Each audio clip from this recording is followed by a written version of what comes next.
Hello students, welcome to PCS Akhara. आज हम student everyday science का जो अपना लेक्चर चल रहा है, टॉपिक चल रहा है that is human health and disease. उसका ये लास्ट पार्ट है स्टूडेंट। इस तो बाद अपनी ह्यूमन हेल्थ एंड डिजीज ਜਿਹੜਾ ਹੈਗਾ ओवर हो जाएगा ਇੱਥੇ। ठीक है, काफ़ी डिजीज आप ऑलरेडी डन कर चुके हैं ह्यूमन हेल्थ एंड डिजीज के अंदर। देखो जी, अच्छा एक ਤਾਂ ਆਪਾਂ ਕਿਹੜੀਆਂ ਕੀਤੀਆਂ, ਵਾਇਰਲ ਡਿਜ਼ੀਜ਼ ਕੀਤੀਆਂ। ਠੀਕ ਹੈ, ਇੱਕ ਤਾਂ ਆਪਾਂ ਕਮਿਊਨੀਕੇਸ਼ਨ ਡਿਜ਼ੀਜ਼ ਕੀਤੀ ਹੈ, ਕਮਿਊਨੀਕੇਬਲ ਡਿਜ਼ੀਜ਼ ਕੀਤੀਆਂ ਸੌਰੀ, ਤੇ ਇੱਕ ਆਪਾਂ ਨॉन ਕਮਿਊਨੀਕੇਬਲ ਡਿਜ਼ੀਜ਼ ਆਪਾਂ ਇੱਥੇ ਨਹੀਂ ਪੜਾਂਗੇ ਕਿਉਂਕਿ ਉਹ ਤੁਹਾਡੀਆਂ ਕਰੰਟ ਅਫੇਅਰ 'ਚ ਕਵਰ ਹੋਣਗੀਆਂ। ਠੀਕ ਹੈ, ਕਿਉਂਕਿ ਜ਼ਿਆਦਾਤਰ ਜਿਹੜੀਆਂ ਨਿਊਜ਼ ਨੇ ਉਹ ਮੋਸਟ ਆਫ ਦਾ ਟਾਈਮ ਉਹ ਕਰੰਟ ਅਫੇਅਰ 'ਚ ਰਹਿੰਦੀਆਂ ਹੈਗੀਆਂ। ਠੀਕ ਹੈ, ਲਾਈਕ ਕੈਂਸਰ ਹੋ ਗਿਆ, ਡਾਇਬੀਟੀਜ਼ ਹੋ ਗਿਆ, ਓਬੇਸਿਟੀ ਹੋ ਗਿਆ, ਮਾਲ ਨਿਊਟ੍ਰੀਸ਼ਨ, ਇਹ ਸਾਰੇ ਕਰੰਟ ਅਫੇਅਰ 'ਚ ਰਹਿੰਦੇ। ਕੁਝ ਟੌਪਿਕ ਤੁਹਾਡੀ ਇਕਨੋਮਿਕਸ 'ਚ ਕਵਰ ਹੋ ਜਾਂਦੇ ਹੈਗੇ। ਠੀਕ ਹੈ, ਸੋ ਦੈਟਸ ਵਾਈ ਆਪਾਂ ਨॉन ਕਮਿਊਨੀਕੇਬਲ ਡਿਜ਼ੀਜ਼ ਇੱਥੇ ਨਹੀਂ ਪੜਾਂਗੇ। ਕਮਿਊਨੀਕੇਬਲ ਡਿਜ਼ੀਜ਼ ਹੀ ਸਿਰਫ ਆਪਾਂ ਇੱਥੇ ਹਿਊਮਨ ਹੈਲਥ ਐਂਡ ਡਿਜ਼ੀਜ਼ ਵਾਲੇ ਚੈਪਟਰ 'ਚ ਦੇਖਾਂਗੇ ਆਪਾਂ। ਠੀਕ ਹੈ ਜੀ, ਓਕੇ। ਸੋ ਸਟਾਰਟ ਕਰਦੇ ਸਟੂडेंट अपना ਅੱਜ ਦਾ ਸੈਸ਼ਨ। ਆਪਾਂ काफ़ी सारी डिजीज इतने कवर कर चुकी हैं आप, टाइफाइड, हेलमिंथ, ठीक है, monkey pox, dengue, polio, influenza, cold, common cold, tuberculosis, cholera. ठीक है, फिर कल आप न्यूज़ वाली डिजीज़ पढ़िया सी जिवें कि dengue, malaria, Nipah virus, Zika virus, है ना, ये सब कुछ कर चुके आप। Monkeypox, right. So Zika virus, हाँ जीका वायरस की वैक्सीन हैगी, कोई दसेगा मैनू कमेंट करके। जैपनीज इंसेफेलाइटिस देखिया सी आपां। ठीक है, ये भी काफ़ी न्यूज़ च रहिंदा है। ठीक है, फिर आपां देखिया सी HIV बारे। ठीक है, जिहड़ा मेनली टारगेट किहनूं करदा, CD4 सैल्स, मतलब कि टी हैल्पर सैल्स नूं। ठीक है, ओके। फिर इसका क्योर भी देखिया सी आपां कि क्योर कोई नहीं गा। ਤੇ ਉਸ ਤੋਂ ਬਾਅਦ ਹੁਣ ਆਪਾਂ ਦੇਖਦੇ ਹਾਂ ਸਟੂडेंट ਕੱਲ ਵਾਲੀ ਜਿਹੜੀ ਆਪਾਂ ਡਿਜ਼ੀਜ਼ ਪੜੀਆਂ ਸੀਗੀਆਂ, मतलब कि जो न्यूज़ 'ਚ ਰਹਿੰਦੀਆਂ ਹੈਗੀਆਂ, ਉਹਨਾਂ ਤੋਂ ਰਿਲੇਟਡ ਆਪਾਂ ਦੇਖਦੇ ਹਾਂ PYQ ਜੋ ਪੁੱਛੇ ਗਏ ਸੀ UPSC ਦੇ ਅੰਦਰ। ठीक है, सी ईयर स्टूडेंट UPSC ਦੇ PYQ करने क्यों ਜ਼ਰੂਰੀ ਹੈਗੇ। सी ईयर स्टूडेंट वैसे ਆਪਾਂ ਪੜ੍ਹ ਇੱਥੇ PCS ਦੇ ਲਈ ਰਹੇ ਹਾਂ ਮੇਨਲੀ, है ना, पंजाब सिविल सर्विसिज या बाकी जिन्ने भी सिविल सर्विसिज ने। ठीक है, जो स्टेट लैवल के ने, बट UPSC के पॉइंट ऑफ व्यू तो क्यों पढ़ रहे स्टूडेंट, इसके पीछे दो रीजनस है। सब तो पहला तो जो अपना पर्टिकुलर पंजाब PCS है वो काफ़ी हद तक टिल्टेड है UPSC के नाल, मतलब कि वो UPSC ਦੇ ਨਾਲ ਆਪਣੇ ਆਪ ਨੂੰ ਮੈਚ ਕਰਦਾ ਹੈਗਾ ਹਰ ਵਾਰ। ਠੀਕ ਹੈ, UPSC ਦੇ ਨਾਲ ਉਹ ਕੀ ਕਰਦਾ ਹੈਗਾ, ਆਪਣੇ ਆਪ ਨੂੰ ਉਹ ਮੈਚ ਕਰਨ ਦੀ ਟਰਾਈ ਕਰਦਾ ਹੈਗਾ। ਠੀਕ ਹੈ, ਉਹਦੇ ਨਾਲ ਉਹ ਅਲਾਈਨ ਕਰਨ ਦੀ ਟਰਾਈ ਕਰਦਾ। ਸੋ ਜਿੱਦਾਂ ਦੇ ਕੁਐਸਚਨਸ UPSC ਪੁੱਟ ਕਰਦੀ ਹੈਗੇ, ਸੇਮ ਉਸੇ ਲੈਵਲ ਦੇ ਕੁਐਸਚਨ ਜਿਹੜੇ ਹੈਗੇ ਉਹ ਆਪਣਾ PCS ਇੱਥੇ ਪੁੱਟ ਕਰਦੇ ਹੈਗੇ ਐਗਜ਼ਾਮ ਦੇ ਅੰਦਰ। ਸੈਕਿੰਡ ਥਿੰਗ ਇਹ ਹੈਗੀ ਕਿ ਜੋ UPSC ਦਾ ਪੇਪਰ ਹੁੰਦਾ ਹੈਗਾ, ਠੀਕ ਹੈ, ਉਹ ਕਾਫੀ ਕਰੰਟ ਓਰੀਐਂਟਡ ਵੀ ਹੁੰਦਾ, ਫੈਕਚੁਅਲ ਬੇਸਡ ਵੀ ਹੁੰਦਾ ਹੈਗਾ, ਤੇ ਜਿਹਦੀ ਵਜ੍ਹਾ ਨਾਲ ਸਾਡੀ ਐਨਾਲਿਟੀਕਲ ਜਿਹੜੀ ਥਿੰਕਿੰਗ ਹੈਗੀ ਉਹ ਕਾਫੀ ਅੱਛੀ ਡਿਵੈਲਪ ਹੁੰਦੀ ਹੈਗੀ ਹੈ। ਠੀਕ ਹੈ, ਮੈਂ ਇੱਥੇ ਇਹ ਨਹੀਂ ਕਹੂੰਗੀ ਕਿ ਤੁਸੀਂ ਬੈਠ ਕੇ ਹੁਣ UPSC ਦੇ ਸਾਰੇ ਪੇਪਰ ਸੋਲਵ ਕਰਨਾ ਸ਼ੁਰੂ ਕਰ ਦਿਓ, ਬਟ ਕੁਝ ਜਿਹੜੇ ਆਪਣੇ ਸਬਜੈਕਟਸ ਨੇ ਉਹਨਾਂ ਦੇ ਅੰਦਰ UPSC ਦੇ PYQ ਬਹੁਤ ਹੈਲਪ ਕਰਦੇ, like science and technology specially. ਠੀਕ ਹੈ, ਸਪੈਸ਼ਲੀ ਤੁਹਾਡੀ ਇਨਵਾਇਰਨਮੈਂਟ, ਸਪੈਸ਼ਲੀ ਤੁਹਾਡੇ ਕਰੰਟ ਅਫੇਅਰਸ ਜਿਹੜੇ ਹੈਗੇ ਆ। ठीक है, ये 3-4 सब्जेक्ट्स ने जिन्हों के अंदर जोग्राफी खास करके जिन्हों के अंदर PYQ बहुत हेल्प करते हैं थोनों प्रिपरेशन के अंदर।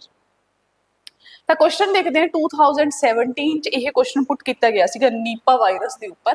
ठीक है, जीका वायरस के उपर, सॉरी जीका वायरस के उपर 2017 के अंदर क्वेश्चन पुट किया सीगा अपने UPSC ने। क्वेश्चन पढ़ो स्टूडेंट, क्वेश्चन बहुत ही आसान है, जो आप पढ़ के आए हैं वही चीज़ हैगी है। कहना in tropical region Zika virus disease is transmitted by the same mosquito. कहना सेम मॉस्किटो ट्रांसफर करता है, जो किस नूं ट्रांसफर करता है, डेंगू नूं। कल आप पढ़िया सी इस बारे, बिल्कुल पढ़िया सीगा। ठीक है, फिर सैकेंड ਉਹਦੇ ਚ ਕਹਿੰਦਾ sexual transmission of Zika virus disease is possible. ਕਹਿੰਦਾ ਸੈਕਸੁਅਲੀ ਟ੍ਰਾਂਸਮਿਟ ਹੋ ਸਕਦੀ ਹੈ ਕਿਹੜੀ, ਜੀਕਾ ਵਾਇਰਸ ਦੀ ਡਿਜ਼ੀਜ਼। ਪੜ੍ਹ ਕੇ ਆਏ ਸੀ ਆਪਾਂ ਇਹ ਸਾਰਾ ਕੁਝ। ਤਾਂ ਹੁਣ ਤੁਸੀਂ ਮੈਨੂੰ ਦੱਸੋ ਕਿ ਇਹਦੇ ਚੋਂ ਕਿਹੜੀ ਸਟੇਟਮੈਂਟ ਸਹੀ ਹੈਗੀ ਹੈ ਤੇ ਕਿਹੜੀ ਨਹੀਂ। ठीक है, अगर आप ऊपर चलिए तो जीका वायरस का दोबारा तो स्लाइड देखो। ठीक है, जीका वायरस वाली दोबारा तो स्लाइड देखो एक बार। देखो क्या है, एक मॉस्किटो बॉर्न है, एडिस एजिप्टी, ट्रांसफर हो सकती है मदर टू फीटस। ठीक है, pregnancy as well as sexual contact. ਇਹਦਾ मतलब स्टेटमेंट 2 ਜਿਹੜੀ ਹੈਗੀ ਉਹ ਕਰੈਕਟ ਹੋ ਜਾਂਦੀ ਹੈ ਆਪਣੀ ਇੱਥੇ। ठीक है, तो सेम वही अपना किया है मॉस्किटो का नाम भी है। So that's why both statements are correct statements, both statements are correct statements। ठीक है, ओके, ठीक है जी। तो स्टेटमेंट इत्थे सी करैक्ट हो जाती है, दोनों ही स्टेटमेंट्स इत्थे सही हो जांदियां related to Zika virus. Clear है जी तुहानूं इत्थे? ठीक है जी। हुण आपां चलदे अपने नैक्सट क्वेश्चन के उपर। क्वेश्चन तुहाडे सामने student please read that question. ठीक है, कहना which of the following statements best describe करते हैं किहदे रोल नूं, बी सैल दे ते टी सैल दे रोल नूं इन द ह्यूमन बॉडी। वो कहता है कि बी सैल ते टी सैल दे जो बेस्ट डिस्क्रिप्शन है कि उसका की रोल है अपनी बॉडी के अंदर, वो तुसीं दसना इत्थे। बेस्ट दसना, जो स्टूडेंट बेस्ट की गल आ जाती है ना, वो तो थोड़ा जा एलिमिनेशन करना थोड़ा जा मुश्किल हो जाता है। क्यों मुश्किल हो जाता है? क्योंकि स्टेटमेंट लगभग सारियां ठीक होंदियां है, लेकिन तुहानूं उसकी बेस्ट डिस्क्रिप्शन देनी होंदी है, तो उस टाइम पर थोड़ी जी कॉमन सेंस है वो लगनी चाहिए है इत्थे। ठीक है, कॉमन सेंस नाल या लॉजिकल तरीके नाल ये क्वेश्चन सॉल्व होंदे है। देखो किद्दां, देखो सब तो पहले तो कहना दे protect the environmental allergen body. ठीक है, एलर्जी तो कहना वो सेव करता है। दूसरा, they alleviate the body's pain and inflammation. Next कहना they act as suppressants in the body. Immunosuppressants किहड़े हुंदे कि जिहड़े इम्यून सिस्टम नूं सुप्रेस कर देगे। They protect the body from the disease caused by pathogen. ठीक है, हुण तुसीं मैनूं दसो कि इहदे च तुहानूं करैक्ट डेफिनेशन किहड़ी लगदी है? ਤਾਂ ਓਬਵੀਅਸਲੀ ਆਪਾਂ ਨੂੰ ਡੀ ਜਿਹੜੀ ਹੈਗੀ ਇੱਥੇ ਉਹ ਆਪਣੀ ਕਰੈਕਟ ਆਪਸ਼ਨ ਹੈ। ਵਾਈ? ਕਿਉਂਕਿ ਮੇਨ ਕੰਮ ਜਿਹੜਾ ਹੁੰਦਾ ਟੀ ਸੈੱਲ ਤੇ ਬੀ ਸੈੱਲ ਦਾ, ਉਹ ਇਮਿਊਨ ਸਿਸਟਮ ਨੂੰ ਇੱਥੇ ਜਨਰੇਟ ਕਰਨਾ ਹੈ ਬਾਈ forming antibodies that can act against the antigens। ठीक है जी, ओके। ये 2022 च क्वेश्चन पुट किया सी अपनी यूपीएससी। ठीक है जी, ओके। बी सैल ते टी सैल का रोल उन्हें पूछा सीगा अपने, ते बेस्ट डिस्क्रिप्शन मंगी सी उसने। ठीक है, बी सैल ते टी सैल। ऑल्दो क्वेश्चन बहुत ही आसान सीगा। ठीक है, इन्नी कोई खास उन्हें घुमा फिरा के स्टेटमेंट्स नहीं पुट कीतियां। ठीक है जी, हुण मूव करते हैं आप थर्ड क्वेश्चन पे। ठीक है, इसे तो रिलेटेड कहना which of the following disease, केड़े डिजीज है can be transmitted from one person to another person through tattooing. Tattoo बनवाने हैं ना आप, है ना, अलग अलग जगह पे, खास करके किते घूमन जाइए, मैं सब तो ज़्यादा अगर किते टैटू बनते देखे दैट इज़ इन गोवा, है ना, बहुत ज़्यादा टैटू उत्थे बनवाने का शौक है। ठीक है, क्रेज बहुत ज़्यादा है। ठीक है, कहना कि हुण तुसीं देखो जो टैटू की नीडल होंदी है ना स्टूडेंट, ठीक है, कई ਜਿਹੜੇ ਹੈਗੇ ਇੱਥੇ बहुत ज़्यादा इदा इलॉजिकल जी आंसर ਦਿੰਦੇ ਹੈਗੇ कि मैम ਜਿਹੜਾ अपना टैटू बनता है वो तो उपर वाली स्किन के उपर बनता है, ਜਿਹੜੀ अपनी उपर वाली स्किन होंगी है कहना ਉਹਦੇ अंदर ही रहता है वो ਜਿਹੜੀ अपनी इंक हैगी है। बट इस तरह नहीं है स्टूडेंट, जो नीडल प्रिक करती ਜਿਹੜੀ ਉਹ ਨੀਡਲ ਹੁੰਦੀ ਹੈ ਜਿਹਦੇ ਨਾਲ ਟੈਟੂ ਬਣ ਰਿਹਾ ਹੁੰਦਾ ਹੈ, ਠੀਕ ਹੈ, ਉਹ ਸਕਿਨ ਦੀ ਕਾਫੀ ਲੇਅਰ ਨੂੰ ਕ੍ਰਾਸ ਕਰਦੇ ਹੋਏ, ਠੀਕ ਹੈ, ਈਵਨ ਬਲੱਡ ਨਾਲ ਵੀ ਉਹ ਟੱਚ ਹੁੰਦੀ ਹੈ। ਤਾਂ ਮਤਲਬ ਥੋੜਾ ਬਹੁਤ ਬਲੱਡ ਜਿਹੜਾ ਹੈਗਾ ਉਹ ਤੁਹਾਨੂੰ ਬਾਹਰ ਦੇਖਣ ਨੂੰ ਮਿਲ ਸਕਦਾ ਹੈਗਾ, ਆਲਦੋ ਇੰਨਾ ਜ਼ਿਆਦਾ ਬਲੱਡ ਕਦੇ ਵੀ ਬਾਹਰ ਨਹੀਂ ਆਉਂਦਾਗਾ। ਠੀਕ ਹੈ, ਨਹੀਂ ਤਾਂ ਫਿਰ ਟੈਟੂ ਕੋਈ ਬਣਵਾਵੇ ਹੀ ਨਾ। ਬਟ ਟੈਟੂ ਦੇ ਜਦੋਂ ਟੈਟੂ ਆਪਾਂ ਬਣਾ ਰਹੇ ਹੁੰਦੇ ਆ ਸਟੂਡੈਂਟ, ਤਾਂ ਜਿਹੜੀ ਆਪਣੀ ਜੋ ਨੀਡਲ ਹੈਗੀ ਹੈ ਉਹ ਬਿਲਕੁਲ ਟੱਚ ਕਰਕੇ ਆਉਂਦੀ ਹੈ। ਤੁਸੀਂ ਇੱਦਾਂ ਲਗਾ ਲਓ ਕਿ ਜੋ ਆਪਣੀ ਉੱਪਰ ਵਾਲੀਆਂ 2-3 ਲੇਅਰਸ ਨੇ ਬਿਲਕੁਲ ਥਿਨ, ਇੱਕ ਤਾਂ ਉੱਪਰ ਆਪਣੀ ਥਿਕ ਲੇਅਰ ਹੋ ਗਈ, ਇਸ ਦੇ ਨੀਚੇ ਵੀ ਤਾਂ ਲੇਅਰ ਹੁੰਦੀ ਹੈ ਨਾ, ठीक है, उसमें क्रॉस कर जाती है वो वाली जी नीडल हैगी है, तो काफ़ी नीचे तक जी अपनी इंक हैगी है जाती हैगी। अदरवाइज उपर वाली स्किन तो अपनी बड़ी जल्दी उतर जाती है, तो जो टैटू वो बहुत जल्दी वो शेड हो जाएगा, है ना, उस शेड लाइट होना शुरू हो जाएगा। ऑल्दो थोड़ा बहुत लाइट हो भी जाता है, ठीक है, विद टाइम, बट वो इन्ना ज़्यादा लाइट क्यों नहीं होंगे, क्योंकि वो काफ़ी लेयर्स क्रॉस कर चुकी होंगी है जी इंक होंगी है। सो दैट्स वाई तुसीं देखो इत्थे चिकनगुनिया कहता ट्रांसफर हो सकते हैं, फिर कहना हैपेटाइटिस बी कि वो ट्रांसफर हो सकता है, HIV एड्स ट्रांसफर हो सकते हैं। तो इसका जो करेक्ट ऑप्शन है दैट इज अवर 2 और 3। ठीक है, करेक्ट ऑप्शन है 2 और 3। चिकनगुनिया ट्रांसफर नहीं होंगे स्टूडेंट, ठीक है, चिकनगुनिया इत्थे ट्रांसफर नहीं होंगे, ठीक है, बट दो डिजीज हैपेटाइटिस बी तो ईवन जो अपनी HIV एड्स है दोनों ही ट्रांसफर हो सकते हैं थ्रू टैटू। ठीक है, चिकनगुनिया तो ट्रांसफर नहीं होंगे, प्लीज रिमेंबर। ठीक है, although it is a blood infected, ठीक है, बट वो चिकनगुनिया ट्रांसफर नहीं होंगे इत्थे। बट हैपेटाइटिस तो बी बहुत आसानी नाल ट्रांसफर हो जाते हैं, बहुत ही आसानी नाल। ईवन तुहाडी ब्रीदिंग नाल भी हैपेटाइटिस बी जिहड़ा है ट्रांसफर हो सकता है। ठीक है, मतलब कि ईवन उन्होंने बोलिया जाता है कि तुसीं किते भी जिवें क्या जिद्दां कि मान लो कोई केक वगैरह कट हो रहा है, ठीक है, उत्थे भी उन्होंने रोकिया जाता है कि तुसीं कैंडल्स नहीं बुझानियां, ठीक है ਉਹਦੇ ਪਿੱਛੇ ਰੀਜ਼ਨ ਇਹੀ ਹੈਗਾ ਕਿ ਹੈਪੇਟਾਈਟਸ ਬੀ ਜਿਹੜਾ ਹੈਗਾ ਉਹ ਟ੍ਰਾਂਸਫਰ ਹੋ ਸਕਦਾ ਹੈ ਥਰੂ ਯੋਰ ਮਾਊਥ ਫਲੂਇਡਸ ਆਲਸੋ ठीक है ਸਲਾਈਵਾ ਤੋਂ ਵੀ ਟ੍ਰਾਂਸਫਰ ਹੋ ਸਕਦਾ ਉਹ ठीक है ब्रीदिंग नहीं बोल सकते थे वर्ड बोलेंगे कि माउथ का जो फ्लूइड है ਉਹਦੇ ਥਰੂ ਵੀ ਉਹ ਟ੍ਰਾਂਸਫਰ ਹੋ ਸਕਦਾ ਹੈ सॉरी क्या हो गया ठीक है जी नैक्सट जी आप डिजीज पढ़ते हैं that is our yellow fever ठीक है ये भी बहुत ज्यादा न्यूज़ च रहिंदी हैगी क्योंकि अगर वो इंडिया च नहीं फैल रही तो होर कंट्रीज़ के अंदर न्यूज़ रहिंदी इस करके वर्ल्ड लैवल से जी अपनी करंट अफेयर रहिंदी है ना वो अंदर ये बहुत न्यूज़ च रहिंदी हैगी कि येलो फीवर देखो जी येलो फीवर बारे देखो येलो फीवर की है एक स्टूडेंट वायरल डिजीज है सब तो पहले तो यही याद रखना है कि it is a viral disease ठीक है वायरल डिजीज है ठीक है haemorrhagic disease transmitted by infected mosquito transfer इन वही कर रहे हैं मॉस्किटो ठीक है द येलो जेड़ा है येलो फीवर है जिन्हों आप येलो फीवर क्यों बोल रहे हैं इसमें येलो क्यों बोल रहे हैं आप due to in the name reference to the jaundice that affect some patient क्यों कईयां नूं की हो जाता है कि जॉन्डिस हो जाता है जो उन्होंने येलो फीवर होता है तो नाल नाल उन्होंने जॉन्डिस हो जाता है ना जिन्हों आप अपनी कॉमन लैंग्वेज आप पीलिया बोल देंगे ठीक है तो जॉन्डिस हो जाती है इस करके इहदा नाम आप येलो फीवर रखा है ठीक है कॉज किया गया इन्फेक्टेड मॉस्किटो इनू ट्रांसफर करता है वायरल इन्फेक्टेड है इन्फेक्शन है ठीक है काफी फेटल होंगे स्टूडेंट है ठीक है अच्छा flavivirus causes yellow fever already we discuss it ठीक है it is transmitted by mosquito bites usually किहड़ा है अपनी वही एक कॉमन अपनी फीमेल मॉस्किटो दैट इज एडिपिस Aedes aegypti mosquito mosquito become infected by biting an infected human or a monkey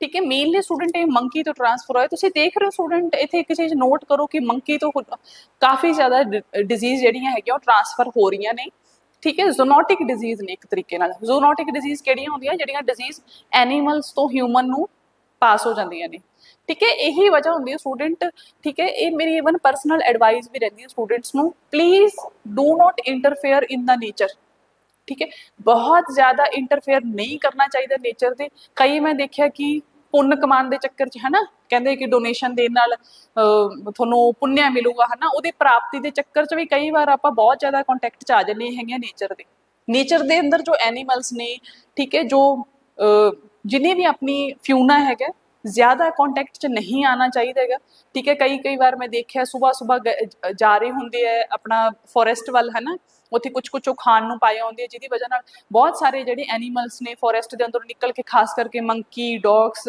वगैरह वो सब आ जाते उत्थे ठीक है फिर वो ह्यूमन के कॉन्टैक्ट च डायरैक्ट आते हैं ठीक है उन्होंने टच करते हैं उत्थों जिहड़े वायरस बैक्टीरिया कुछ भी है जो भी उन्होंने सरफेस के उपर लाई कर रहे हैं वो ट्रांसफर हो जाता है ह्यूमन बीइंग के अंदर ठीक है इस तरह तुहानूं एक एग्जाम्पल भी दिनी है एक बार क्या होया कि महाराष्ट्र के अंदर देखा गया कि बहुत ज़्यादा लोगों को रेबीज हो रहा है रेबीज पता है ना एक डिजीज है जो डॉग तो ट्रांसफर होंगी है ह्यूमन बीइंग ठीक है तो वो पिछे जो रीजन देखा गया तो उदों देखा गया कि उस एरिए के कोले की सीगा कोई एक फॉरेस्ट एरिया सीगा ठीक है जिसनों कट कर दिता गया उत्थों जिहड़े वाइल्ड डॉग सीगे ठीक है उस फॉरेस्ट चों वो निकल के आ गए कित्थे सिटी वाल ठीक है उस तो बाद सिटी के अंदर उन्होंने कटना शुरू करता ठीक है कट बाइट होने की वजह नाल डॉग फाइट या बाइट होने की वजह नाल या फिर डायरैक्ट कॉन्टैक्ट आने की वजह नाल ह्यूमन बीइंग के बहुत ज्यादा लोगों को उत्थे रेबीज देखने को मिलया रेबीज बहुत ज्यादा स्प्रैड हो गया ठीक है उस तो बाद कुछ टाइम बाद MCC ने उस पर कंट्रोल भी किया ठीक है डॉग जिहड़े सीगे उन्होंने ट्रांसफर किया गया अलग जगह पे ठीक है सो ये जिहड़ियां डिजीज ने स्टूडेंट इसलिए ट्रांसफर हो जांदियां ने ह्यूमन बीइंग के अंदर क्योंकि वो डायरैक्टली उन्होंने कॉन्टैक्ट च आ जाते ठीक है इसे करके मेरी एडवाइस भी रहती है कि बहुत ज़्यादा नेचर के नाल सानू इंटरफेरेंस नहीं करनी चाहिए कि जो जिथे है उन्होंने उत्थे ही रहन दो ठीक है डोनेशन के चक्कर च तुसी वो ना करो ठीक है ह्यूमैनिटी बेस्ड चीज़ां करो ह्यूमन बीइंग नू लव करो है ना उन्होंने टेक केयर करो बहुत लोग है जो सड़कों ते ने हंगर दे नाल मर रहे ने माल न्यूट्रिशन है चिल्ड्रनस की तुसी केयर कर सकते हो ऑरफेंस बना सकते हो डोनेशन करने बहुत सारे तरीके है ठीक है नेचर जी हैगी है ना वो हर एक कोई भी स्पीसी हैगी है ठीक है वो टेक केयर अपने आप कर रही है थोड़ी टेक केयर करने की जरूरत नहीं गी ठीक है थोड़ी नीड नहीं गी ਜੇ ਤੁਹਾਨੂੰ ਲੱਗਦਾ ਹੈ ਨਾ ਕਿ ਤੁਹਾਡੀ ਕੁੱਤੇ ਨੂੰ ਡੌਗ ਨੂੰ ਰੋਟੀ ਪਾਉਣ ਨਾਲ ਜਾਂ ਫਿਰ ਉਹਨਾਂ ਨੂੰ ਨਰਿਸ਼ ਕਰਨ ਨਾਲ ਤੁਸੀਂ ਕੁਝ ਸੇਵਾ ਸਰਵਿੰਗ ਕਰ ਰਹੇ ਹੈਗੇ ਤਾਂ ਇਦਾਂ ਦੀ ਕੋਈ ਗੱਲ ਨਹੀਂ, ਠੀਕ ਹੈ, ਕਿਉਂਕਿ ਨੇਚਰ ਨੇ ਉਹਨਾਂ ਨੂੰ ਆਲਰੇਡੀ ਸਫੀਸ਼ੀਐਂਟ ਅਮਾਉਂਟ 'ਚ ਉਹਨਾਂ ਨੂੰ ਫੂਡ ਵਾਟਰ ਹਰ ਚੀਜ਼ ਉਹਨਾਂ ਨੇ ਪ੍ਰੋਵਾਈਡ ਕਰਕੇ ਰੱਖੀ ਹੋਈ ਹੈ ਨੇਚਰ ਨੇ। ਤੁਸੀਂ ਚਲੇ ਜਾਓ, ਅਗਰ ਤੁਸੀਂ ਨਹੀਂ ਵੀ ਜਾਓਗੇ ਤਾਂ ਵੀ ਉੱਥੇ ਬਹੁਤ ਆਰਾਮ ਨਾਲ ਐਨੀਮਲਸ ਜਿਹੜੇ ਹੈਗੇ ਉਹ ਰਹਿ ਰਹੇ ਹੋਣਗੇ, ਠੀਕ ਹੈ। ਤੁਹਾਡੀ ਇੰਟਰਫੇਰੈਂਸ ਦੀ ਵਜ੍ਹਾ ਨਾਲ ਹੋ ਸਕਦਾ ਨੁਕਸਾਨ ਹੋ ਜਾਏ ਉਹਨਾਂ ਨੂੰ, ਠੀਕ ਹੈ। ਸੋ ਦੈਟਸ ਵਾਈ ਇੰਟਰਫੇਰੈਂਸ ਨਹੀਂ ਕਰਨੀ ਚਾਹੀਦੀ, ठीक है। ओके, नेक्स्ट देखो, an infected mosquito is the source of infection for the rest of its life, ठीक है। The flavi virus is the endemic among monkeys. देखो जो फ्लेवी वायरस है ये ਜਿਹੜਾ ਵਾਇਰਸ ਹੈ ਸਟੂਡੈਂਟ ਉਹ ਐਂਡੇਮਿਕ ਹੈ ਕਿਹਦੇ ਅੰਦਰ, ਮੰਕੀਜ਼ ਦੇ ਅੰਦਰ। ਉਹ ਮੰਕੀਜ਼ ਦੇ ਅੰਦਰ ਰਹਿ ਰਿਹਾ ਹੈਗਾ ਸਟੂਡੈਂਟ, ਠੀਕ ਹੈ। ਮੰਕੀ ਨੂੰ ਕੋਈ ਨੁਕਸਾਨ ਨਹੀਂ ਪਹੁੰਚਾ ਰਹੇ। that live in the tree tops of the jungle known as the jungle canopy in many parts of the Africa and America। ਫਿਰ ਕੀ ਹੋਇਆ, ਮੰਕੀ ਜਿਹੜੇ ਹੈਗੇ ਉਹ ਡਾਇਰੈਕਟ ਕੰਟੈਕਟ ਚ ਆਏ ਕਿਸ ਦੇ, ਜਾਂ ਤਾਂ ਮੰਕੀਜ਼ ਦਾ ਮੀਟ ਵਗੈਰਾ ਜਾਂ ਉਹਨਾਂ ਦਾ ਕੋਈ ਵੀ ਚੀਜ਼ ਜਿਹੜੀ ਹੈਗੀ ਉਹ ਕੰਜ਼ਿਊਮ ਕੀਤੀ ਹਿਊਮਨ ਬੀਇੰਗ ਨੇ, ਜਾਂ ਉਹਨਾਂ ਦੇ ਉਹ ਡਾਇਰੈਕਟ ਕੰਟੈਕਟ ਚ ਆਏ ਤੇ ਜਿਹੜਾ ਆਪਣਾ ਯੈਲੋ ਫੀਵਰ ਕਾਜ਼ਿੰਗ ਜਿਹੜਾ ਵਾਇਰਸ ਹੈ ਉਹ ਟ੍ਰਾਂਸਫਰ ਹੋ ਗਿਆ ਕਿਹਦੇ ਅੰਦਰ, ਹਿਊਮਨ ਦੇ ਅੰਦਰ। ਉਸ ਤੋਂ ਬਾਅਦ ਕੀ ਹੋਇਆ ਕਿ ਉਸ ਹਿਊਮਨ ਨੂੰ ਕਿਸੇ ਮਸਕੀਟੋ ਨੇ ਬਾਈਟ ਕੀਤਾ, ਫਿਰ ਉਹ ਮਸਕੀਟੋ ਦੂਸਰੇ ਹਿਊਮਨ ਬੀਇੰਗ ਨੂੰ ਬਾਈਟ ਕਰੇਗਾ, डिजीज ट्रांसफर होगी, राइट। सो इस तरीके नाल ट्रांसफरिंग हो रही है इत्थे डिजीज दी,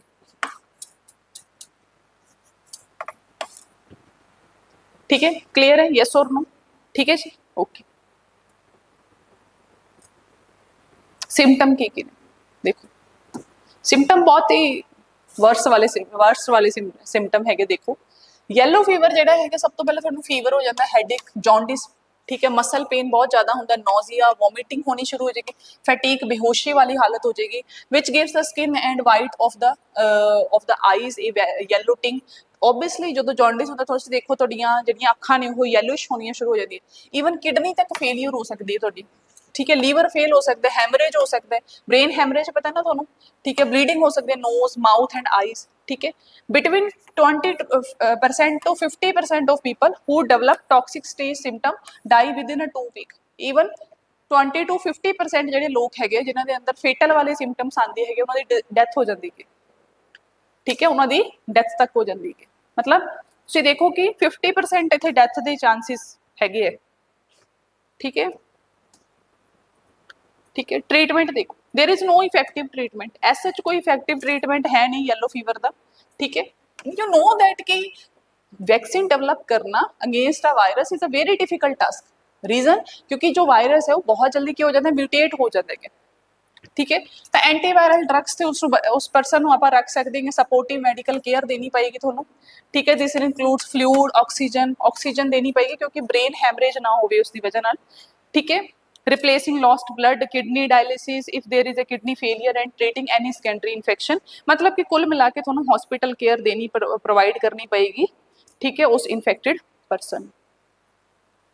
समझ आ गई, क्लियर है जी थोनों येलो फीवर बारे, ठीक है, ओके। कित्थों फैलदे, मंकीज तो।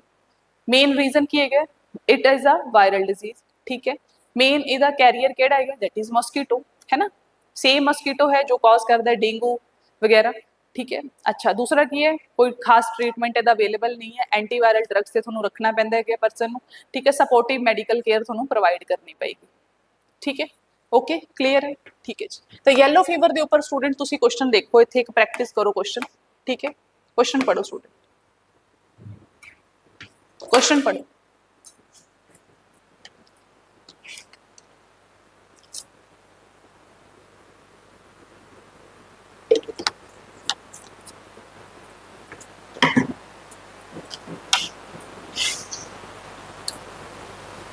क्या कहता है, कहना स्टेटमेंट देखो, पहली स्टेटमेंट बोलता हूँ,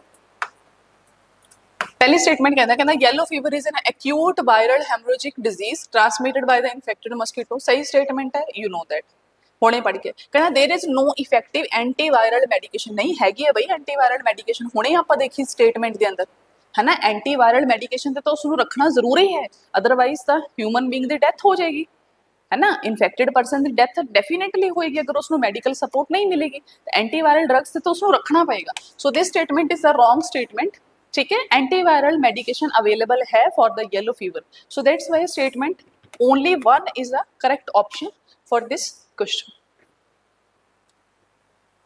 ठीक है, ऐदा नहीं है कि पूरा ही 100% चांस है कि ਉਹਦੀ ਡੈਥ ਹੋਣ ਦੇ, ਨਹੀਂ ਸਟੇਟਮੈਂਟ ਦੇਖੋ ਕੀ ਲਿਖਦਾ ਹੋ 20% ਤੋਂ 50% ਤੱਕ ਡੈਥ ਹੋ ਸਕਦੀ ਹੈ, ਫੇਟਲ ਹੋ ਸਕਦਾ, ਅਦਰਵਾਈਜ਼ ਤੁਸੀਂ ਉਸ ਨੂੰ ਪੂਰੀ ਮੈਡੀਕਲ ਸਪੋਰਟ ਦੇ ਕੇ ਉਸ ਪਰਸਨ ਦੀ ਲਾਈਫ ਤੁਸੀਂ ਸੇਵ ਕਰ ਸਕਦੇ ਹੋ। ਨੈਕਸਟ ਕੁਐਸਚਨ ਦੇਖੋ, कहता विच of the following is an example of A bacterial disease, केड़ी है ना जो बैक्टीरियल डिजीज है, मलेरिया, ट्यूबरक्लोसिस, एड्स, इन्फ्लुएंजा। देखो देखो केड़ी केड़ी जो बैक्टीरियल डिजीज है, ठीक है, मलेरिया बैक्टीरियल डिजीज है नहीं, पैरासिटिक डिजीज है, प्लाज्मोडियम। ट्यूबरक्लोसिस बिल्कुल है, AIDS no it is a viral disease, influenza it is also viral disease, so that's why answer is B. ठीक है, कॉज कौन करता है, mycobacterium, please remember this is a very important statement, mycobacterium. ठीक है, malaria is caused by a protozoan, AIDS by a virus, HIV influenza जिहड़ा हैगा वो अपना इन्फ्लुएंजा वायरस तो हुंदा है। ठीक है, रीड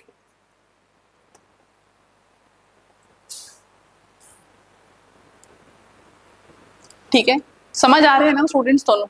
ठीक है, ऐदा तो नहीं ऊपर जा रहा है सारा कुछ, ऊपर वैसे जाना तो नहीं चाहिए। ठीक है, ओके जी, नेक्स्ट क्वेश्चन पढ़ते। हाँ जी, क्वेश्चन पढ़ो स्टूडेंट। कहना which of the following diseases caused by the deficiency of vitamin C, केड़ी एवें दी डिजीज है जिहड़ी विटामिन सी दी डेफिशिएंसी नाल हो सकदी, केड़ी डिजीज है बई, rickets, beriberi, scurvy, night blindness, दसो आंसर करो स्टूडेंट फटाफट। ठीक है, नेक्स्ट टाइम तो ना मैं आंसर नीचे वाली स्लाइड से रखूंगी, ये गलत हो गया इस बार। दैट इज विटामिन सी है ना, विटामिन सी नाल होने वाली केड़ी डिजीज है, दैट इज स्कर्वी। ठीक है, बेरीबेरी तो विटामिन B1 नाल हुंदी है ना, नाइट ब्लाइंडनेस विटामिन DA नाल हुंदी है। ठीक है, ओके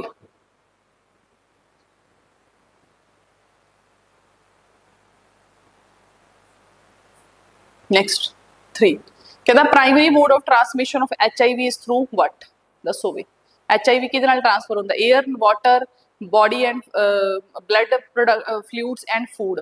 ठीक है, एयर नाल ट्रांसफर हो सकता है HIV, बिल्कुल नहीं हो सकता बच्चे, HIV एयर नाल बिल्कुल ट्रांसफर नहीं हो सकता।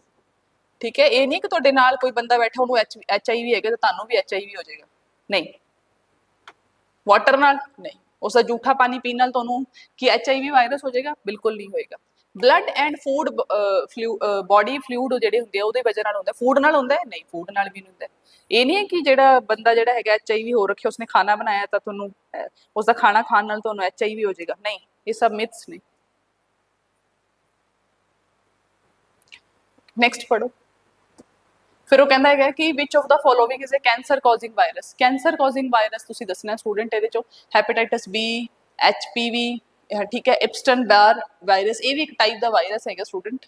ठीक है, केड़ा ये कैंसर कॉजिंग है, ठीक है, तो सारे कैंसर कॉजिंग है। कैंसर तुसी देखो ना, जो भी तुहानू एक वायरल डिजीज होएगी, ठीक है, तो सब तो ज़्यादा तुहाडा इम्यून सिस्टम वीक करता है, सीधी जी गल। जो तुहाडा इम्यून सिस्टम वीक होया नाल दे नाल थोड़ी बॉडी के अंदर की होना शुरू हो जाएगी, कैंसरस सैल बननिया शुरू हो जाने, क्योंकि थोड़ी बॉडी के अंदर हर मिनट, ठीक है, हर सैकेंड जिहड़ा है कोई ना कोई जिहड़ी सैल हैगी है वो अनकंट्रोल तरीके नाल ग्रो करना शुरू कर दी, तो उस वक्त अपना जिहड़ी इम्यून सैल्स ने फटाफट आके उस सैल नूं खत्म कर दिंदियां। पढ़िया ना आप ये चीज़, बिल्कुल पढ़ी है। फ्री रेडिकल्स नूं खत्म करते हैं कि, ठीक है, जो अपनी बॉडी के अंदर फ्री रेडिकल्स बनते वो की करते, सैल्स के उपर अटैक करते, जो सैल्स के उपर अटैक करते या तो सैल मर जाएगी या फिर अनकंट्रोल तरीके नाल ग्रो करना शुरू कर देगी, दैट कॉजिंग कैंसर। सो उस चीज नाल टैकल करता अपना इम्यून सिस्टम। अपनी बॉडी के अंदर कोई भी सैल अगर अनकंट्रोल तरीके नाल ग्रो करन लगी, या मान लो उसकी डेथ हो गई, या उसनों इन्फेक्शन हो गया, या ਉਹਦੇ अंदर कोई भी अगर मतलब उसका प्रोग्राम खराब होया, ठीक है, तो उस सैल नूं बॉडी एलिमिनेट कर देंदी, सीधी जी गल है। अदरवाइज वो बाकी सैल्स के अंदर की कॉज करेगी, इन्फेक्शन कॉज करेगी। सब कुछ पढ़ के आए आप, साइटोटॉक्सिन बैरियर, इंटरफेरॉन, है ना, की करते हो सब थोनों पता है, and that all is a part of our immune system. ठीक है, क्लियर है थोनों, ओके। नेक्स्ट चलते, नेक्स्ट क्वेश्चन देखो, कहना which of the following disease is spread by mosquito, केड़ी डिजीज है जिहड़ी मॉस्किटो नाल ट्रांसफर हुंदी है, दसो जी। टाइफाइड, मलेरिया, ट्यूबरक्लोसिस, कलोरा, दसो जी किहड़ी डिजीज होंदी है? कोलोरा होंदी है? नहीं, it is transfer by contaminated water and food. Typhoid contaminated water and food. Malaria yes, tuberculosis no. Tuberculosis भी किवें ट्रांसफर होंदा है? इन्फेक्टेड पर्सन, कंटेमिनेटेड फूड, ये वो है ना। सो correct option is a malaria.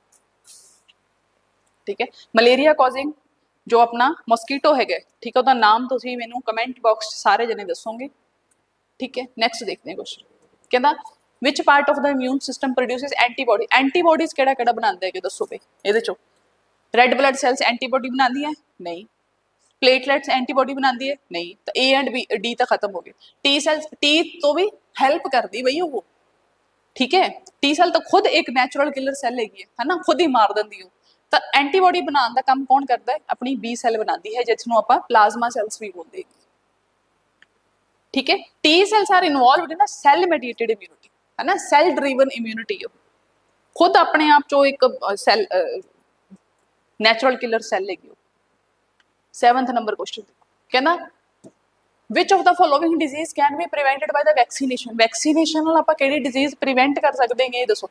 Diabetes prevent हो सकती है? नो, कदे भी वैक्सीनेशन नाल डायबिटीज। अदरवाइज तुसी मिठा खा खा के ना, ठीक है, फिर तो तुसी मिठा खाना पूरा दिन बंद ही ना करो, है ना।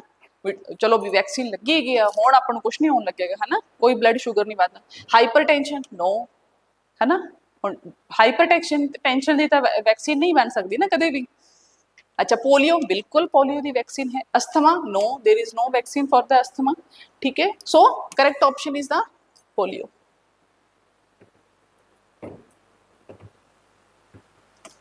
क्लीयर है स्टूडेंट इत्थे तुहानूं? यस और नो? ठीक है जी। तो ये नाल ही स्टूडेंट अपना अज का सैशन इत्थे हुंदा है ओवर। ठीक है जी, तो ये नाल ही अपना ह्यूमन हैल्थ एंड डिजीज वाला जो चैप्टर है दैट इज ऑल्सो ओवर। ठीक है, ये नाल स्टूडेंट अपना बायोलॉजी का ऑलमोस्ट जिहड़े इंपॉर्टेंट सैक्शनस ने वो इत्थे कंप्लीट हो जाते गए। आई थिंक एक या दो टॉपिक्स रह गए ने अपने बायोलॉजी के, अदरवाइज अपनी बायोलॉजी ऑलरेडी डन हैगी है फॉर आवर एवरीडे साइंस। ठीक है जी, एंड यू नो दैट कि एवरीडे साइंस थोड़ी हर एक स्टेट का जिन्ने भी एग्जाम्स ने उन्होंने सारे लिए इंपॉर्टेंट होंगी है। चाहे फिर तुहाडा NTPC एग्जाम है, चाहे फिर तुहाडा नैब तहसीलदार है, पटवारी है, कोऑपरेटिव इंस्पैक्टर है, कोई भी है, GS का वो डिफरेंट बिल्कुल वो पार्ट होएगी। ठीक है, अगर कितने साइंस एंड टैक्नोलॉजी नहीं भी आ रही ਤਾਂ भी स्टूडेंट ਤੁਹਾਨੂੰ किते ना किते कोई ना कोई क्वेश्चन सॉल्व करन चो पक्का हेल्प करेगी, चाहे फिर वो करंट अफेयर का क्वेश्चन ही क्यों ना होवे। ठीक है, सो बेसिक साइंस पढ़ना तो इत्थे बहुत जरूरी हैगी है। ठीक है, तो इन्ना मैं गारंटी देनी है स्टूडेंट कि आफ्टर अटेंडिंग माई सैशनस, ठीक है, थोनों कोई नीड नहीं कि NCERT पढ़न दी for the science and technology. ठीक है, साइंस के लिए थोनों कोई NCERT पढ़न की जरूरत नहीं, मेरे नोट्स तुहाडे लिए मोर देन इनफ है। ईवन अगर कोई कसर रह भी गई होगी तो मैं PYQ सैशनस के अंदर या जो अपने प्रैक्टिस MCQ सैशनस दी वीडियोज़ आनी है वो अंदर मैं थोड़ी सारी कसर पूरी कर देनी हैगी। ठीक है जी, सो एवरीडे साइंस को लैके तुसी कोई टेंशन नहीं लैनी, करना सिर्फ तुसी इन्ना ही हैगा कि नोट्स बनाने ने, रिवीजन करनी है, revision revision revision and practice करनी हैगी ज़्यादा तो ज़्यादा MCQ सैशनस की। ठीक है जी, ओके, तो ये नाल ही आपां अज दा सैशन करते हैं इत्थे over. Thank you, have a nice day.